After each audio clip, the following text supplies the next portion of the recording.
ఉంది. ఈరోజు ఇక్కడ నవీన్ గారి యొక్క ఆధ్వర్యంలో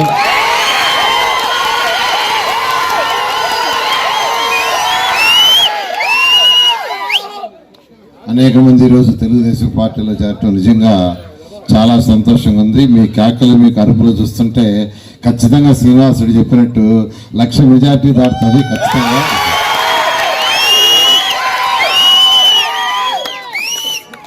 ఈరోజు మీకు అందరికీ తెలుసు 2014-19 తెలుగుదేశం ప్రభుత్వంలో నెల్లూరు సిటీలో ఏ విధంగా డెవలప్ జరిగిందనేది నేను ఈరోజు ప్రత్యేకంగా చెప్పాల్సిన అవసరం లేదు.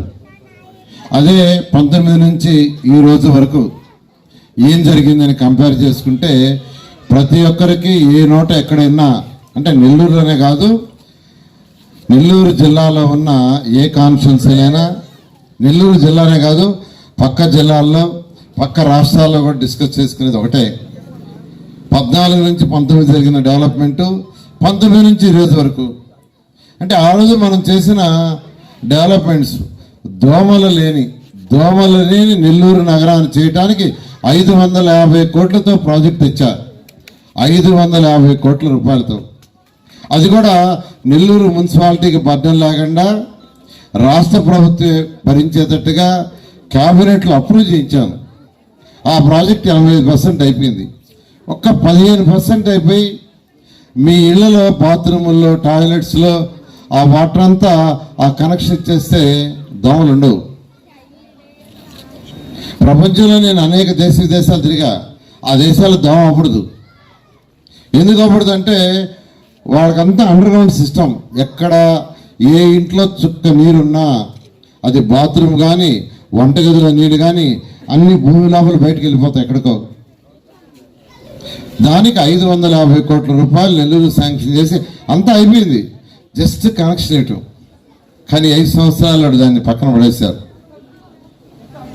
నిజంగా అది కానీ పూర్తయితే మీకు ఏదైతే సవిటి కాలువలు అని మీకు పక్కన ఉంటాయి కాలువలు అవి ఉండవు. అవి ఉంటాయి. అవి వర్షం వచ్చినప్పుడు నీళ్లు పోవటానికే డ్రైన్స్ అంటాం. ఆ డ్రైన్స్ కట్టేది వర్షాకాలం నీళ్లు పోవటానికి మాత్రమే. మిగతా రోజుల్లో అక్కడ చుక్క నీళ్లు ఉండదు. అక్కడ చుక్క నీళ్లు ఉన్నప్పుడు దోమలు ఉండవు. అలాంటి ప్రాజెక్ట్ తెచ్చాం. దాన్ని ఆపారు. 2024లో మనం వస్తున్నాం. వచ్చిన వెంటనే ఆ ప్రాజెక్టు టేకప్ చేసి 6 నెలల్లో దాన్ని పూర్తి చేస్తాం. ఎవరు నవీన్ మీద కేసులు పెడతావా, ఆయన ఫ్రెండ్స్ మీద కేసులు పెడతావా, ఎవరిని అరెస్ట్ చేస్తావా, ఎవరిని పోలీస్ స్టేషన్ తీసుకుపోతావా, ఎక్కడ చెప్తావా? ఇది తప్పితే వాళ్ళకి ఆలోచన డెవలప్మెంట్ మీద లేదు. అందుకే నాశనం అయిపోయింది. ఈ రాష్ట్రం నాశనం అయిపోయింది. ఎంతో ఖర్చు పెట్టాడు ఆ వేమిరెడ్డి ప్రభాకర్ రెడ్డి ఆ పార్టీకి. ఆయన్నే గెంటేశారు. ఈరోజు ఆయన్నే గెంటేశారు. ఆయన ఒకటే అన్నాడు, నాకు డబ్బులు వద్దు, పదవులు కూడా వద్దు, గౌరవించండి అన్నాడు. వాడు మేము పోతే నాకు పదవులు వద్దు, పార్టీ వద్దు, ఏ వద్దు, నాకేమొద్దు, మీరు పార్టీలో గౌరవించండి. ఈ యొక్క ప్రభుత్వం ఈ జగన్మోహన్ రెడ్డి పరిస్థితి ఇది. అయితే ఇప్పుడు ఈ యొక్క చంద్రబాబు నాయుడు గారు కూడా ఆయన ఆలోచన ఇప్పుడు ఎలా ఉంటుందంటే ఆదాయాన్ని డెవలప్ చేసి రాష్ట్రానికి ప్రజలకి సంక్షేమాలు చేయాలా, డెవలప్ చేయాలా. ఎప్పుడన్నా ఏ ప్రభుత్వాల ఆలోచన లేదు, అనుభవం లేదు. ఎప్పుడు ఆదాయం పెరుగుతుందంటే ఆ రాష్ట్రంలో ఫ్యాక్టరీలు రావాలి, ఇండస్ట్రీస్. ఇప్పుడు అనంతపూర్లో కియా మోటార్స్ తీసుకొచ్చారు, కియా కార్లు. ఈరోజు ఆ కియా మోటార్లో 10,000 కుటుంబాలు ఉద్యోగాలు చేస్తున్నాయి. ఇక్కడ 10,000 కుటుంబాల యొక్క ఆదాయం పెరిగింది. 10,000 కుటుంబాలు చిన్న చిన్న వాళ్ళందరూ పెద్దవాళ్ళు అయ్యారు. ఆ కార్లలో అమ్మటం వల్ల ప్రభుత్వానికి జిఎస్టీ వస్తుంది, ట్యాక్స్. కార్లు కొనేవాళ్ళు ప్రభుత్వానికి ట్యాక్స్ కట్టాలి. ఆ ట్యాక్స్ వల్ల ప్రభుత్వానికి ఆదాయం పెరుగుతుంది. ఆదాయం పెరిగినప్పుడు కొంత సంక్షేమం, కొంత డెవలప్మెంట్. అది చంద్రబాబు నాయుడు యొక్క విజన్. బట్ ఈ ముఖ్యమంత్రి ఏమి లేదు, అన్ని వెళ్ళిపోయినాయి. ఉన్న పార్టీలన్నీ వెళ్ళిపోయినాయి బయటికి. మాకు వద్దు బాబు ఈ ముఖ్యమంత్రితోని. అయితే ఆదాయం లేదు, అప్పులు తెస్తున్నాడు, ఇస్తున్నాడు. ఎంతకాలం అప్పులు చేయగలరు? ఆ అప్పులు మళ్ళీ మన మీదే బాధ్యత. ఆ అప్పులు తెచ్చాలంటే మీ యొక్క ఇంటి పనులు పెంచాలా, మీ కరెంటు బిల్లు పెంచాలి. ఎందుకు కరెంటు బిల్లు పెరిగింది తెలుసా? ఎందుకు ఇంటి పన్ను పెరిగిందో తెలుసా? డెవలప్మెంట్ లేదు. డెవలప్మెంట్ లేకుండానే కరెంటు బిల్లు పెరిగినాయి, ఇంటి పనులు పెరిగినాయి. దానికి కారణం ఏంటంటే ఆదాయం లేదు. అలాంటి ముఖ్యమంత్రి అయితే ఈరోజు ముఖ్యమంత్రి నారా చంద్రబాబు నాయుడు గారు మళ్ళా భవిష్యత్తు గ్యారంటీ అనే ప్రోగ్రాం ఇచ్చారు. దాంట్లో ఇప్పుడు అమ్మఒడిలో ఒక ఇంట్లో ఒకరికే ఇస్తున్నారు 15,000. ఈ భవిష్యత్ గ్యారంటీ దాంట్లో తెలుగుదేశం ప్రభుత్వం వస్తే ఎంతమంది ఆ ఇంట్లో ఉంటే అందరికి ఇస్తారు. ఎలా ఇవ్వగలరు చంద్రబాబు నాయుడు గారు, ఎలా ఇవ్వగలరు? ఈయన ఇవ్వలేకుండా పోతున్నాడు కదా ఒకరికి అంటే ఆదాయాన్ని పెంచాడు ఆయన రాష్ట్రంలో ఇండస్ట్రీస్ తీసుకొస్తారు గతంలో చేసినట్టుగా. ఆదాయాన్ని పెంచి ఆ వచ్చిన ఆదాయంలో ఇస్తారు. అదేవిధంగా సిలిండర్స్, ఎన్ని సిలిండర్స్ ఉచితం?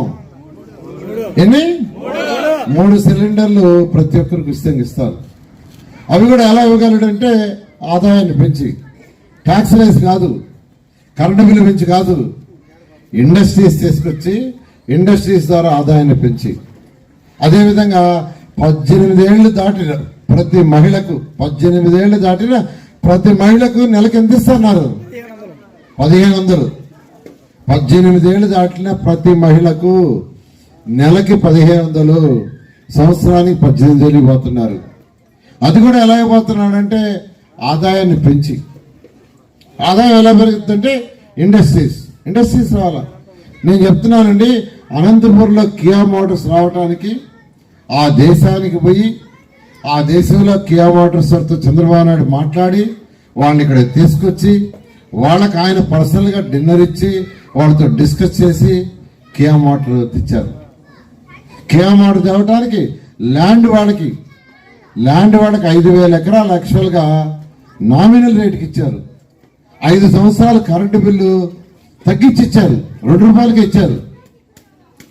2 రూపాయలకే కరెంటు బిల్లు ఇచ్చారు. యూనిట్ ఛార్జ్ 2 రూపాయలు వాళ్ళకి 5 సంవత్సరాలు. ఎందుకంటే 5 సంవత్సరాల్లో వాళ్ళు స్టెబిలైజ్ కావాలా. 5 సంవత్సరాల్లో స్టెబిలైజ్ అయ్యారు. వాళ్ళ కార్లు ఈరోజు. మీకు గాని ఈ వీడియో నచ్చితే లైక్ చేయండి, షేర్ చేయండి, సబ్స్క్రైబ్ చేయండి. మరిన్ని వీడియోల కోసం గంట సింబల్ని ట్యాప్ చేయండి.